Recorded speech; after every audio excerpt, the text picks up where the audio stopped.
guy came by. Good. Do me a favor. Just keep an eye on her. I need to go over to my mother's and pick up the kids. If she starts acting weird again, give me a call. Sure thing. No problem. We'll just have a cup of tea.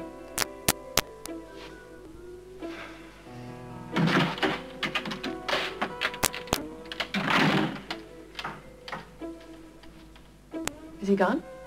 Yeah. He went to pick up the kids. What was he saying by the door?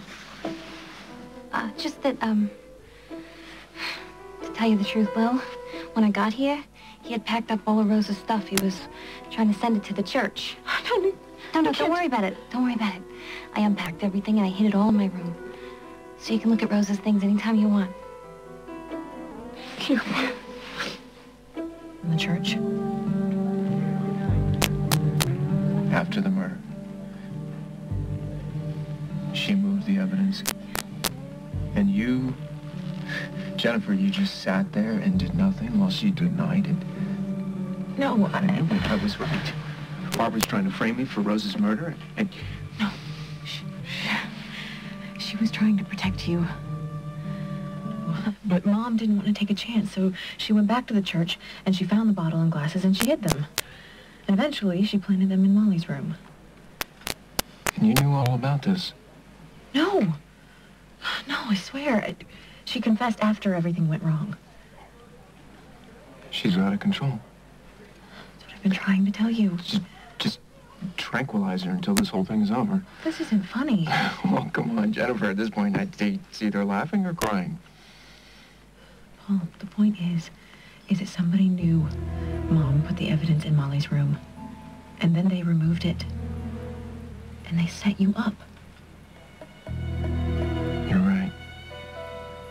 We have a problem. And I know just how to solve it. Look, I know he is my stepson. I just don't think he's capable of premeditated murder. Paul's a better candidate than Dusty, Hal. Unless Dusty and Molly are collaborating. Okay, now there's an idea. They collaborated on the killing. And Molly muddies the water by putting the blame on Dusty. While Dusty points us at Paul. Or how about this when Molly's in cahoots with Paul? Well, it's happened before. Dusty's not here. I'm looking for Dusty. The cops searched your hotel room. Yeah? What's your point? But before they got there, you found something. And you used that something to try and set me up. I found something? What? Paul, come on. I'm being charged with obstruction of justice, malicious tampering, and the cops would love nothing more than to pin Rose's murder on me. So if you know something, Who else has a key to your room? I live in a hotel room. About half the world does. Now, what are you talking about? Fine. Talk to the back. Molly, somebody's trying to set me up. And I think you know who. I'm not at liberty to say. Get out. Happy New Year. Oh, it will be. For me. When I find out who set me up. I think because of Will. Because he's the one and only person that could prevent her from killing Rose. Because just the thought of not being able to see him would keep her in check. Unless she was blind with rage, which she was. She didn't see Will. She didn't see me. She didn't see anything but revenge. Thank you very much. Hi, I'm so sorry. I came as soon as I heard. Rosanna, what are you doing here? I want to help. When's the bail hearing? The bail hearing's a joke. Dusty tied up Paul's assets with a civil suit. Well, my assets aren't tied up. I'll post bail. Close to Rose helps. If Lily doesn't have a problem with it, why do you? Lily is a generous person. Generous people can get taken advantage of. Not by me. Oh, this best friend in Morning Act, it's really wonderful. I gotta hand it to you, top notch. Hello. They caught the killer. The paper said Paul Ryan's got the goods. You read the paper? Yeah. And I read people, too. Especially jealous housewives who can't get their career out of first gear. They have too much time on their hands, so they start imagining all kinds of crazy things. Oh, really? Tell me something, Mitzi. Am I imagining this? What are you doing? Does that smell familiar to you? Yeah. Midnight Melody. Emily and I smelled this perfume right here on the day of Rose's murder. Oh. So Rose and I have the same taste in perfume. So what? So maybe you started off as an embezzler and graduated to murderer. You never did explain why you took a train back to Oakdale on the day of Rose's death. I wouldn't hurt a hair on Rose's head, and I can't even stand to hear you say things like that. Oh. Poor Mitzi. It's so hard to get away with murder these days, isn't it? I just don't get it. How's a nice guy like Jack wind up with a witch like you? Jack's been a little too nice when it comes to you, but then he's always had a soft spot for charity cases. Really? Yours or mine? You make yourself at home here while it lasts. But if I have my way, it won't be long. And trust me, Mitzi, I always get my way. Not this time. And you don't walk away from me, Carly Snyder. Not until I tell you to. You push, I push back. Oh. And just how far did you push Rose back?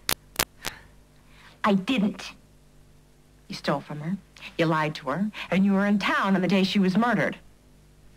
You know, you sounded like my old friend Angie Russo. Who's that? She was this girl in the kick line back in AC. Used to watch all those crime shows on TV. Anytime anything shady happened at the casino, she was the first one to play detective and point fingers. This is very riveting, but really, I'm not that interested in some friend of yours I don't even know. Oh, well, see, that's the thing. We're not really friends anymore. Kind of lost touch after the accident. Poor thing can't even dance now. So why don't you go home? You got a nice setup. Keep it that way. You ought to break those prissy little fingers of hers, letting a monster like that walk the streets. Well, Rose, this isn't fair. I mean, somebody has to pay for Rose's death, or her life will have meant nothing. Her life will always mean something, all right? And everybody who knows her will know that. She was precious, unforgettable. The boys and bride, that's how they'll remember her, Mitzi. Don't say that, okay? Listen, Rose has us, and we're gonna make sure that everybody remembers the good things. That's our job. It's been so great having you here, you know? You've been a really good friend. You and me were meant to be friends, don't you think? I mean, that's how Rose would have wanted it. Hey, Jack. Hey. There's something that you need to know about Mitzi. Oh, for Pete's sake, Carly. Well, I thought that you might care to know that she is nothing but a heartless user who certainly doesn't deserve your protection. The only thing I'm protecting is this investigation. She threatened me, Jack. Why? How? I went over to Rose's house. She's living there now. She was wearing Rose's clothes, making herself perfectly comfortable in Rose's life, which she has no right to do. What gives you the right to harass Mitzi? I was not harassing. Well, whatever you want to call it. Harassing, trespassing. Rose was my friend. Mitzi's friend, too.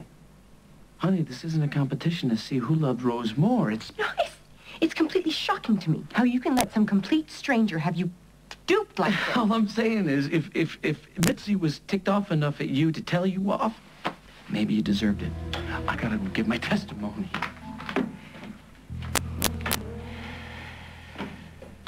Jack, you're absolutely right. It was just, hormones and hysteria. Sorry I wasted your time. No, wait a minute, Carly. You know I love you, right? Then could you at least listen to me before you dismiss what I say? Hi, Jack. Just the guy I want to see. Wish the feeling was mutual. I'll see you at home. Do I detect a note? Please don't start. What did you want to see my husband for? Well, I was hoping he could tell me something. I understand the case against Paul Ryan is resting on circumstantial evidence. And why do you care about that? Well, I have my reasons. Well, listen, if those reasons have anything to do with Paul and Rosanna... My wife just gave a suspected murderer $1 million in bail. I think I have a right to know what the case against him is, huh? If you're hoping that Paul is going to prison, that isn't going to happen. Because Paul is not the person who killed Rose. Mitzi Matters did.